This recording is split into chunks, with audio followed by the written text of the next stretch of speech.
Nous parlons des déserts médicaux. Nous avons tous été confrontés dans les grandes villes à des attentes parfois ahurissantes pour obtenir un rendez-vous chez un spécialiste. Dans certaines régions de France, c'est encore pire.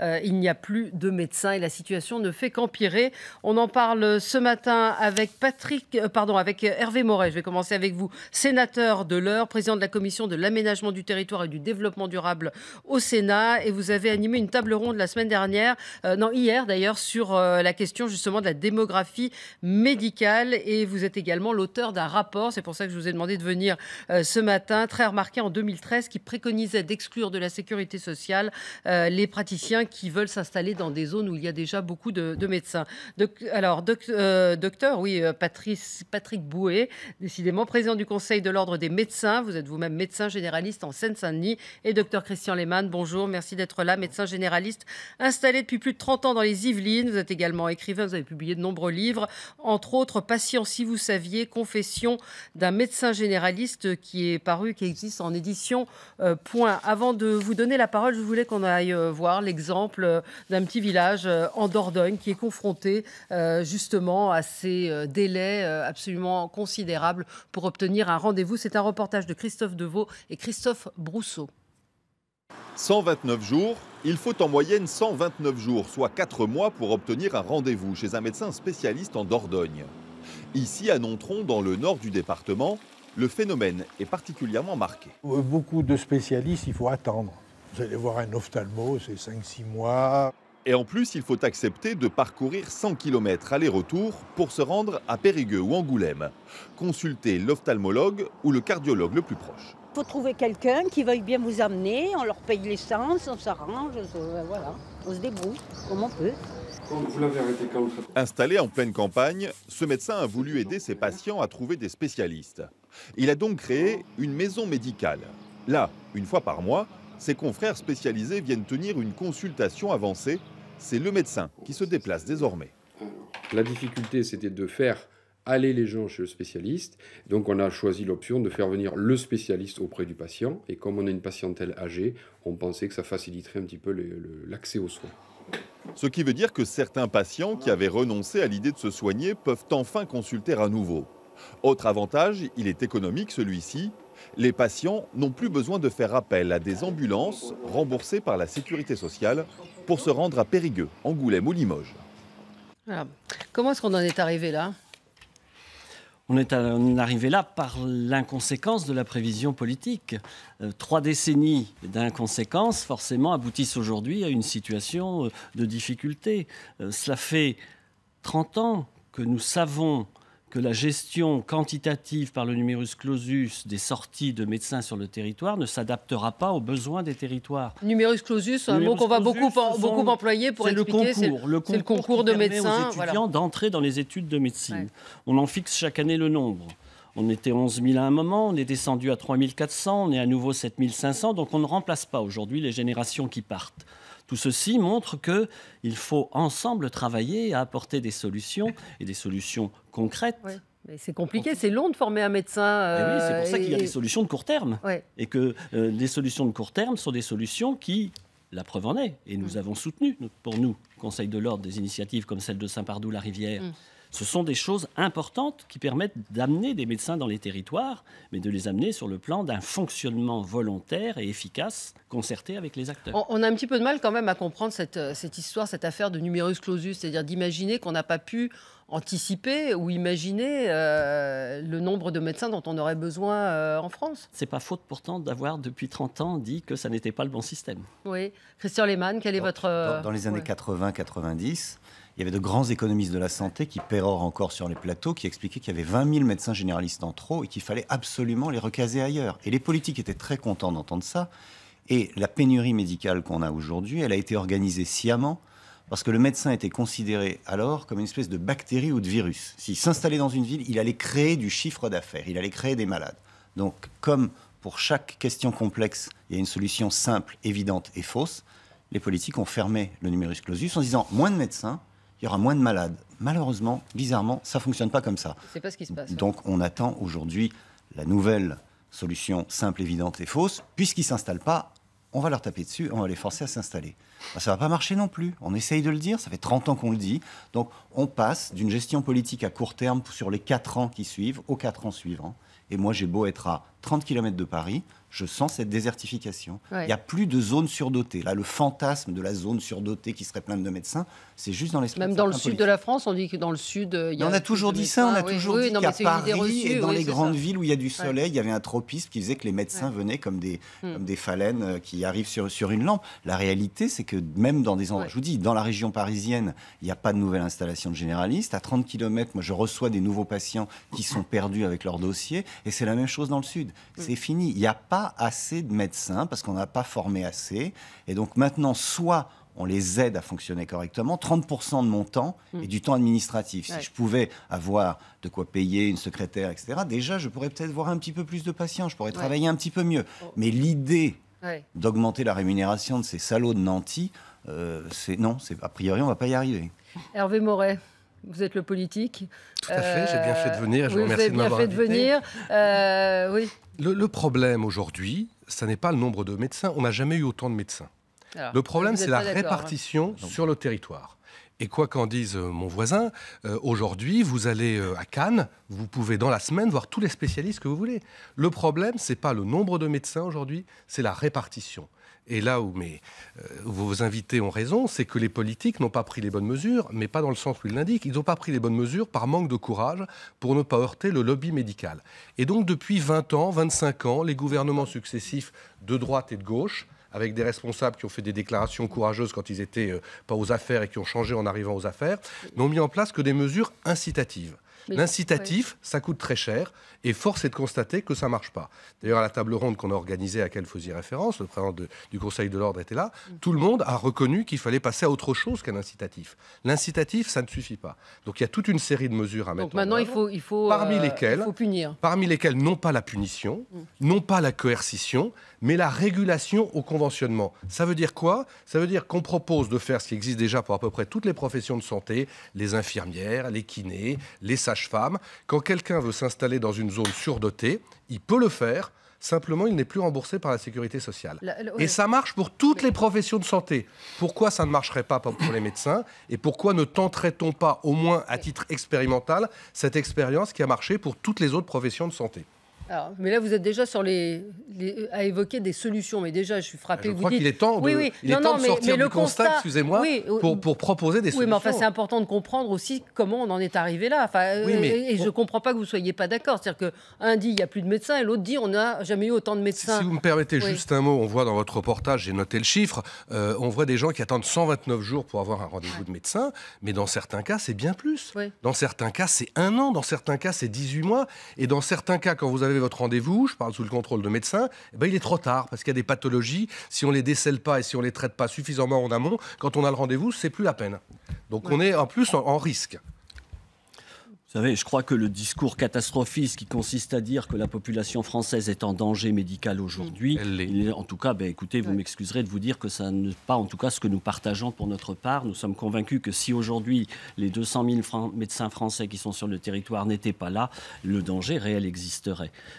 Plutôt que de positionner, je dirais, d'emblée les mesures de contrainte, nous disons très clairement, regardons ce dont ont besoin les territoires. Regardons comment nous pouvons faire évoluer l'exercice des pratiques médicales de telle sorte que dans les territoires, nous ayons des médecins qui puissent venir. Cessons de dire aux Français dans les petites communes françaises que chaque commune de France aura son médecin, aura sa maison médicale. Mais on n'en est même pas là. Là, on en est à des... Personne ne dit ça et personne ne Monsieur le sénateur, vous savez très bien, je l'ai illustré dans le débat que nous avons eu. Des maires de communes rurales, des maires de petites communes aujourd'hui continuent de construire des établissements d'accueil de professionnels de santé qui sont vides, qui ne sont pas remplis, qui coûtent très cher aux communes et qui n'apportent rien que de la désillusion aux personnes dans les communes. On est d'accord. Travaillons ensemble à des solutions effectives dans lesquelles les médecins viendront, et Saint-Pardoux est un excellent exemple, dans lequel des médecins viendront faire des consultations avancées, donner de la disponibilité de temps médical. Cessons de vouloir créer un modèle qui a fait la preuve de son échec en Allemagne. En Allemagne, on ne s'installe pas librement. On doit d'abord faire un exercice contraint qu'ont choisi les médecins allemands aujourd'hui, eh bien de vivre en dehors de la Convention. Donc cessons de penser simpliste. Mais aujourd'hui, il y a des endroits où il y a carrément plus de médecins à des kilomètres et des kilomètres à la ronde. Mais on est bien d'accord. Mais comment vous allez faire venir et quel médecin est-ce que vous allez faire venir dans ces petites communes rurales ? Nous n'avons pas forcément besoin de faire venir des médecins dans chaque petite commune de France. Les exemples que vous donnez, un petit village n'a pas de médecin. 7,5 km plus loin, il y a une maison médicale qui se construit. Mais le maire de ce village veut quand même construire sa propre maison médicale. Donc nous avons 2 établissements de regroupement de professionnels qui sont en concurrence. Le plus gros, bien entendu, emporte la mise et le maire de la petite commune perd la mise. Non. Travaillons dans les territoires, et nous sommes d'accord avec la Commission d'aménagement du territoire. Travaillons dans les territoires à construire des solutions de territoire. Ça me dit qu'à chaque fois que j'entends cette ancienne qui est on n'a jamais eu autant de médecins en France. Alors ça permet aux politiques de dire, vous voyez bien, c'est pas de notre faute, on avait anticipé correctement. Mais ils font quoi les médecins ? C'est les médecins qui se régulent pas entre eux. Mais la réalité, c'est qu'il est plus confortable aujourd'hui d'être médecin conseil à la sécurité sociale à 35 heures, excusez-moi, que de se taper la consultation à 23 € en tant que généraliste. Donc on va se retrouver dans un monde orwellien où pour chaque médecin qui se retrouve face à une salle d'attente pleine avec 40 personnes par jour, il y a 2 types qui tamponnent et qui disent « Ah, il a prescrit trop de ceci. Ah, le nombre de déplacements en ambulance ce jour-là était un peu trop important, etc. » et tout. Donc on a tellement complexifié et rendu pénible l'exercice au quotidien au niveau administratif que beaucoup de gens dans la jeune génération fuient sur des métiers qui sont autres, qui sont pas forcément des métiers de soignants. Et encore une fois, 30% de mon temps, c'est faire de l'administratif, répondre aux demandes des complémentaires, des trucs, etc. Et à 23 €, je ne peux pas me payer une secrétaire pour m'aider à gérer ça. Donc l'idée, il y a 20 ans, l'idée que le conventionnement pouvait être une carotte. Attention, si vous ne vous mettez pas là où on va aller, on va vous déconventionner. C'est-à-dire quoi ? On va dire, vous n'allez pas être remboursé de votre consultation à 23 €, alors que derrière, les mutuelles et les complémentaires n'attendent que ça. Créer des réseaux directement, c'est fini. Je veux dire, vous sortez de votre arsenal une arme alors qu'elle est obsolète et qu'elle n'est pas chargée et qu'elle ne fait plus peur à personne. Et donc, tout ce que vous faites, c'est braquer une jeune génération qui a déjà donné 8, 9, 10 ans de sa vie dans les hôpitaux et à qui vous dites, maintenant, on va vous dire où vous allez vous installer. Et évidemment, là, on va s'installer. C'est un peu comme Kevin Costner dans Danse avec les loups. C'est-à-dire que le général dit, vous allez tenir le fort, là, tout seul, au milieu des Indiens, pendant 6 mois. Mais ça passe pas comme ça. Ça passe pas comme ça pour une jeune interne qui a 28, 29 ans, qui a passé des années de galère à faire des nuits, et dont le mari trouvera pas de boulot dans le coin, et elle ne saura pas où scolariser ses enfants. Donc on a un problème de gestion totale du territoire, et soit on investit massivement sur la médecine de ville libérale et les infirmiers. Je rappelle que les médecins généralistes, c'est 3,5% de la dépense globale du pays. Que les infirmiers et les kinés, c'est 4%. D'accord ? Donc on met 7 ou 8% sur une première ligne, sur 100%, et on dit « ça ne marche pas, ils n'arrivent pas à gérer ». Et évidemment, comme ils n'arrivent pas à gérer, on se retrouve avec des gens qui, avec une angine ou une bronchite, vont embouteiller les urgences de l'hôpital local, avec un coût pour la collectivité qui est énorme parce que chaque passage donne lieu à une prime d'activité pour l'hôpital de 250 €. Mais on continue à penser qu'une profession qui se désertifie, qui disparaît, dans laquelle il y a un taux de suicide qui est 3 fois celui de la population, la médecine générale, tout va bien. Ils n'ont surtout pas besoin qu'on les aide. On va juste les visser un petit peu plus. Ouais. Je crois que ça ne va pas marcher. Je crois qu'il faut sortir de la caricature et de la posture. Personne ne demande un médecin dans chaque village. On demande simplement à avoir des délais qui ne soient pas aussi longs que ceux qui ont été indiqués. Oui. Mais c'est pas ce que disait le docteur Lehmann. Là, non, mais je dis ça par rapport à ce que disait tout à l'heure le président du Conseil de l'Ordre.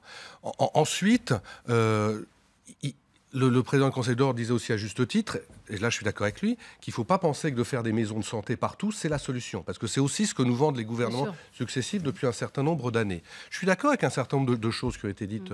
Mais sur la coercition, sur le fait de menacer de ne pas rembourser... Attendez, d'abord, c'est pas de la coercition. La coercition, c'est obliger quelqu'un à aller là où il ne veut pas. Là, c'est un système de régulation au conventionnement. Ça ne marche pas, eh ben, essayons Pourquoi ça ne marcherait pas avec les médecins alors que ça marche avec les kinés, avec les infirmières, avec les orthophonistes? Les kinés, je vous donne un exemple. Quand la convention a été signée, tout de suite, on a vu que ça marchait. La convention a été annulée par le Conseil d'État pour un vice de forme. Aussitôt, on a vu le phénomène inverse, c'est-à-dire qu'on a vu à nouveau des kinés s'installer dans des zones surdotées et déserter les zones sous-dotées. Pourquoi ça marcherait pour toutes les professions médicales, toutes les professions de santé, et pas pour les médecins? Alors, je suis d'accord, laissez-moi finir, je ne vous ai pas interrompu, laissez-moi finir. Je suis d'accord qu'il y a aussi d'autres mesures à prendre. Je suis d'accord avec le fait que les médecins aujourd'hui font beaucoup trop d'administratifs. Il y a d'autres mesures à prendre. Et puis qu'ils choisissent pas, ce qui est intéressant, c'est qu'ils choisissent plus ce métier. Par exemple, et vous parliez tout à l'heure de notre rapport au Sénat, on a préconisé également la délégation d'actes, c'est-à-dire que certains actes faits par les médecins puissent être faits par les infirmières pour alléger les médecins, que certains actes faits par des spécialistes puissent être faits par les généralistes pour alléger les spécialistes. On a proposé aussi qu'on revoie la formation des médecins, parce que je connais bien le sujet. J'ai une de mes filles qui est en médecine, donc je vois bien le sujet. On forme des praticiens hospitaliers. C'est-à-dire qu'aujourd'hui, durant toutes les études de médecine, on est à l'hôpital. Ouais. Et je dis, parce que parfois on dit l'inverse, que l'hôpital profite bien de ces jeunes étudiants qui sont payés rien du tout pour travailler beaucoup. Mais résultat, ils connaissent que l'hôpital et ils connaissent pas la médecine de ville ou de campagne. Mais ils n'ont plus envie d'y aller. Ils ont plus envie d'y aller. La formation des futurs médecins. Mais il faut développer la télémédecine aussi. Mais malheureusement, c'est souvent les zones qui n'ont pas de médecins, qui n'ont pas non plus de numérique. Bon. Donc il y a toute une palette de mesures. Il n'y a pas une seule mesure. Mais tout ça ne sera pas suffisant si on ne met pas en place de la régulation à l'installation. Ouais. Mais le point fondamental, me semble-t-il, c'est que les médecins n'ont plus envie d'être médecins généralistes. Mais comment voulez-vous qu'ils aient envie d'embrasser une profession qu'ils ne connaissent pas ? Puisqu'aujourd'hui, ils ne connaissent pas l'hôpital. Il n'y a aucun module. Oui, mais ça a toujours été le cas. Ça a toujours été le cas. Il n'y a aucun module durant les études de médecine où on va chez un médecin de ville. On n'a même pas le droit, quand on est étudiant en médecine, d'aller faire un stage chez un médecin de ville à la campagne. On n'a même pas le droit. Oui, mais avant ils y allaient. Le monde a évolué. Et je suis d'accord qu'il faut alléger les charges administratives. Je suis d'accord sur tout ça. Mais sans la régulation, on n'y arrivera pas. Et puisqu'on me dit que ça ne marche pas, je dis chiche, faisons une expérimentation 2 ans et on verra.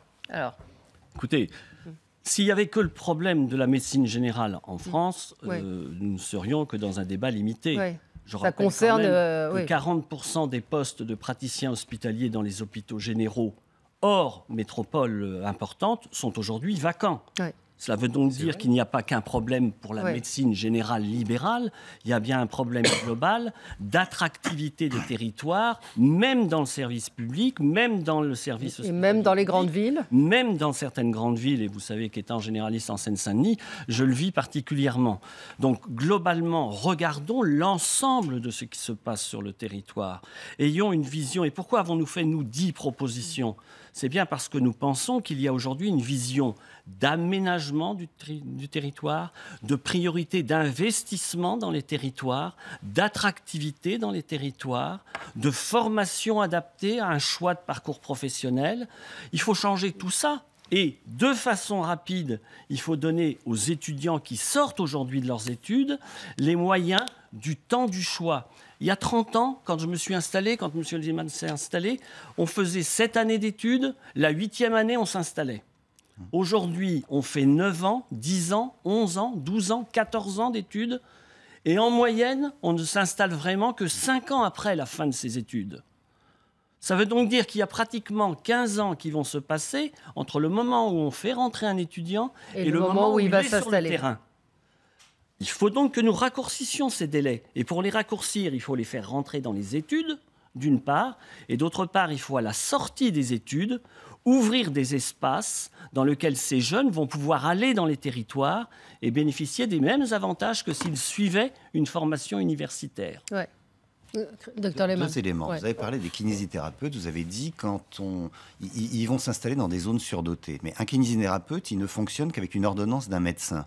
Donc s'il s'installe a fortiori dans un endroit où il va avoir du boulot. Le fantasme de la zone surdotée, ça n'existe pas. Ça n'existe pas. Et dernière chose, vous pensez qu'en disant si vous vous installez là, vous ne serez pas conventionné. Bon, le médecin s'installe quand même. vous allez avoir ces patients qui vont venir taper à votre porte en disant que c'est vous qui avez trouvé cette idée géniale que je ne sois plus remboursé. Et les mutuelles et les complémentaires vont arriver et vous aurez cassé la Sécu solidaire qui déjà propose une convention qui n'est pas bien jolie, parce que les mutuelles et les complémentaires prendront la main. Ils diront, mais vous inquiétez pas, moi je vous rembourse votre médecin là où il est. Ouais. Et comme on est dans ce combat dont on ne parle pas, qui est que les gouvernements et les politiques sont très gênés par ce qu'ils appellent disons que la protection sociale de 45, etc., elle pèse lourd dans les comptes de la nation par rapport à Maastricht, etc. Donc petit à petit, on essaye de pousser les mutuelles et les complémentaires, donc le privé, à prendre en compte la santé. C'est ça le grand deal de Hollande avec les mutuelles, une mutuelle pour tous, etc. C'est déshabiller la Sécu pour aller aux complémentaires. Alors que je suis sûr que ce n'est pas votre but, vous risquez d'y contribuer. C'est-à-dire, la Sécu semble se désengager sur certains médecins qui se sont installés malgré ce que vous voulez mettre en place. Eh ben, la Sécu, pas de problème, Malakoff Médéric et la mutualité française prendront en charge les consultations à 23 €. Il y a la question des médecins étrangers aussi. Quelqu'un nous dit apprendre des médecins étrangers qui ont à peine le niveau 3e année. Hôpital de Villeneuve-Saint-Georges, c'est un exemple qui donne. C'est vrai que des médecins étrangers, il y en a partout aujourd'hui, à l'hôpital, dans les hôpitaux parisiens, des médecins qui parlent parfois à peine français. Phénomène quand même assez étonnant. Il faut là aussi rationaliser les fantasmes. Aujourd'hui, nous inscrivons, c'est vrai, un quart de médecins à diplôme étranger. Et insistons bien sur le terme, à diplôme étranger. Ça veut dire qu'ils ne sont pas tous étrangers. Et d'ailleurs, il y a un certain nombre de jeunes Français qui viennent maintenant sur notre territoire parce qu'ils sont allés faire leurs études ailleurs. La deuxième chose, c'est qu'ils n'exercent pas librement, ils exercent parce qu'ils ont été reconnus équivalents, soit par l'Europe, soit par des contractualisations spécifiques avec certains pays européens.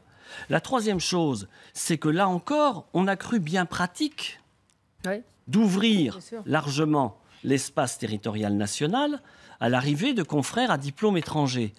Pourquoi ? Parce qu'on a pensé naïvement que parce qu'on n'était pas français, on était moins intelligent qu'un Français. Et que quand on était étranger, on allait aller là où le médecin français ne voulait pas aller. Et triste constat pour ceux qui l'ont pensé, c'est que finalement ces collègues qui ne sont pas moins intelligents que leurs collègues français sont allés là où il y avait de l'attractivité. Et donc sont allés dans les grandes métropoles, dans les hôpitaux, ils sont allés dans des services effectivement où ils étaient attendus. Ouais. Quand on parle de médecins à diplôme étranger, il faut dissocier les médecins qui sont français et ceux qui sont étrangers. Vous disiez que ça représente 25%. Il y a des départements où c'est quasiment la totalité des nouveaux inscrits au Conseil qui sont étrangers. Ensuite, on est quand même dans un système qui est fou et que vos auditeurs ne connaissent pas forcément. On a de plus en plus de Français qui vont faire leurs études à l'étranger. Qui reviennent avec un diplôme étranger qui n'est pas toujours de bonne qualité. Et on a pu voir récemment, je parle sous le contrôle des deux médecins, dans un hôpital parisien, des étudiants, des internes, je crois, qui ont été exclus du service parce qu'ils faisaient des fautes lourdes en termes médicaux. Donc on est quand même dans un système qui est fou. C'est complètement dingue. On a des milliers de jeunes qui chaque année sont exclus d'études de médecine parce qu'on considère qu'ils n'ont pas le niveau. Et ils vont à l'étranger, ils reviennent. Docteur Lehmann, un mot pour conclure. Pour conclure, je dirais une conclusion. Là, on est en train de parler de médecins qui sont dans d'autres pays, qui considèrent qu'il est difficile d'y exercer la médecine et qui viennent en France. Si vous compliquez l'installation en refusant le conventionnement à des médecins français, vous savez que l'Europe, ça existe. Voilà, le mot de la fin, à suivre le journal sur LCI.